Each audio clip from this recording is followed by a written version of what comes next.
Paglilinis sa farm, 10% at a time. 10% to 100% matatapos din in 10 days. Dahil tapos na ang pagbabakod, lilinisin natin ang tuloy ng farm. Hindi man lahatan, at least may progress. Pasasaan ba at matatapos din? Si Luna? Ayun, takbo ng takbo. Nang mapagod, sumakay na rin sa tricycle. Kainaman na. Akala ko ba wala kang kapaguran? Tara, samahan niyo kami.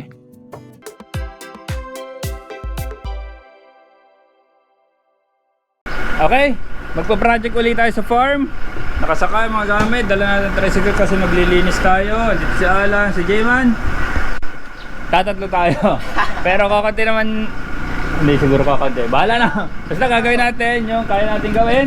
Si Luna, kasama rin natin para ma-exercise siya at masanay. Hindi pa possible ang dalawa sa ngayon at na-excite masyado sila magkasama.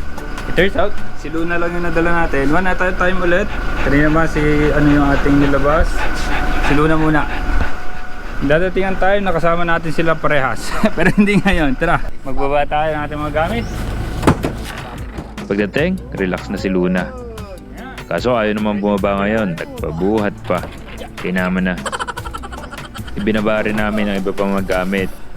Si Luna, nauna pang mauhaw kaysa sa amin. Noong nakaraan, tapos tayo sa pagbabakod natin.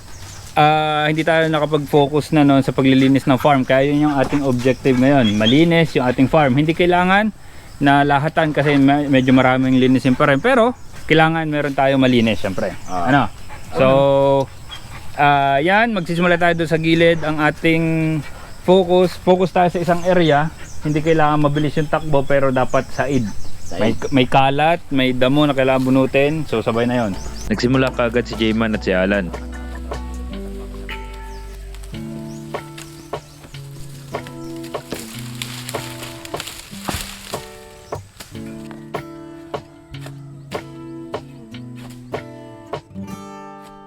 Wala pang 5 minuto, grabe karami na ang naipon na ba.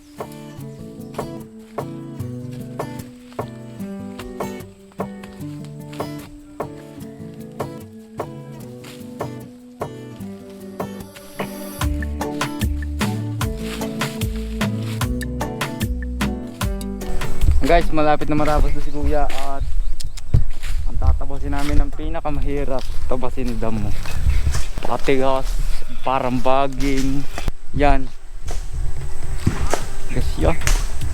At ang sulok na ito, kung maalala nyo, ito ang napakasukal at may putakte na sulok. Linisin natin ngayon yan.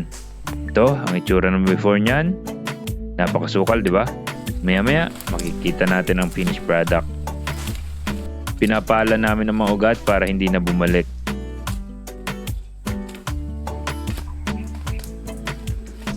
And guys, kalahati na lang rin pagubatang rin. Bakit nang tapos?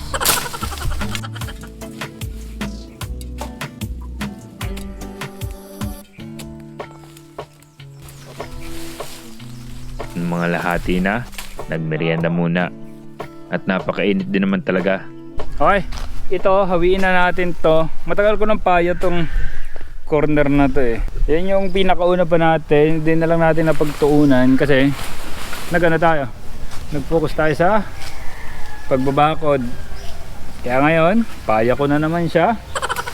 Tanggalin natin yan. Kaya pala natabunan ito ng napakaraming ganitong damo dahil may tambak na bunot dito. Sa mga hindi aware, ang magandang damo na pang livestock ay tumutubo kung may sapat na sunlight. Technically, kung may bunot, walang sunlight na umabot sa lupa, kaya naman ang mga weeds na thriving ang tumutubo sa ganito. Kaya yan, sobrang dami. May basura dito. Kaya nagkakaroon ng ganong damo kasi may basura siya sa ilalim madalas. Kasi hindi nakakatubo sa ganito ang damo. Ayun, mga bunot.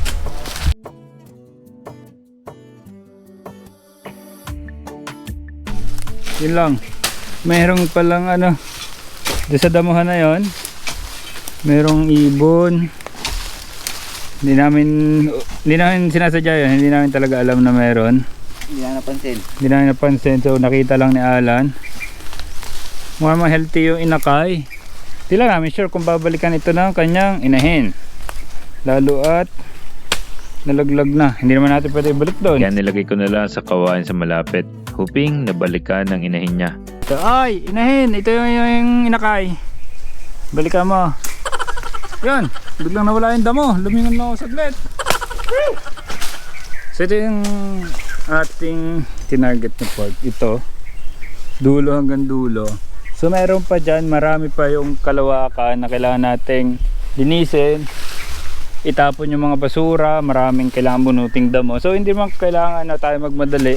Kung ano lang yung kaya ngayon, yung ating tatapusin.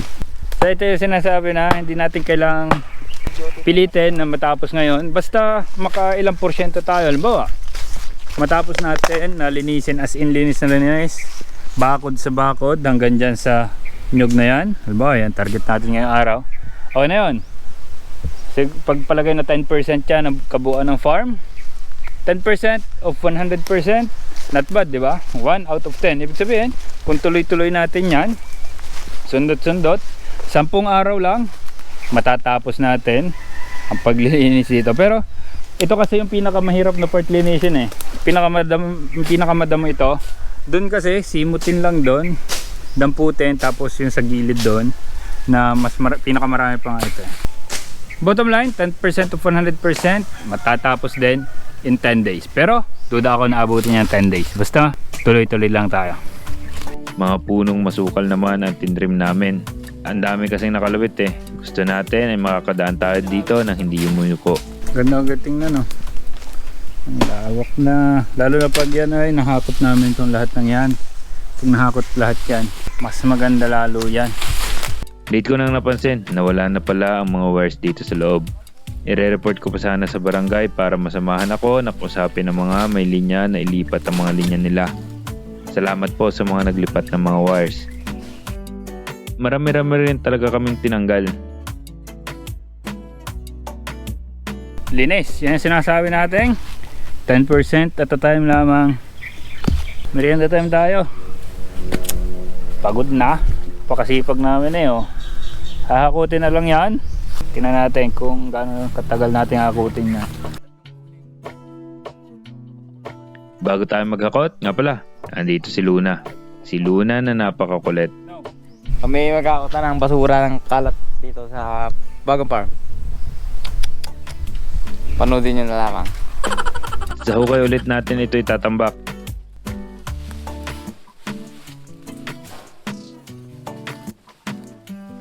Habang nililinis namin, makikita pa na napakalawak pa ng farm.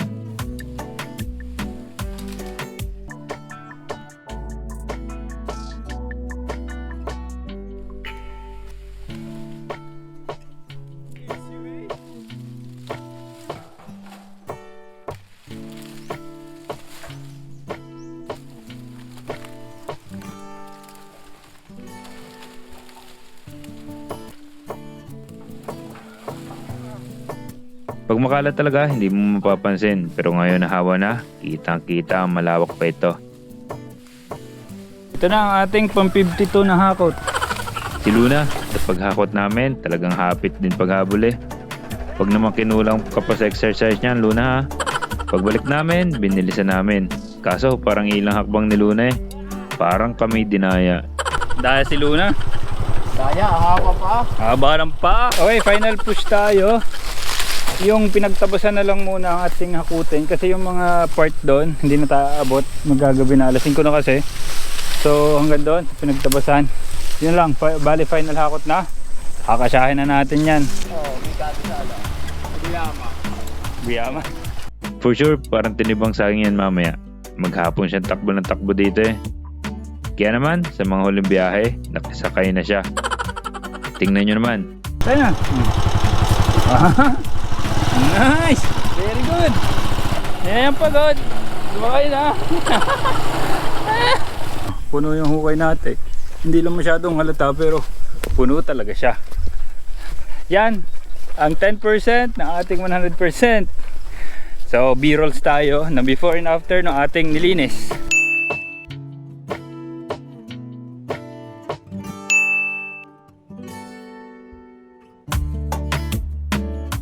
So ito yung 10% ng ating 100%.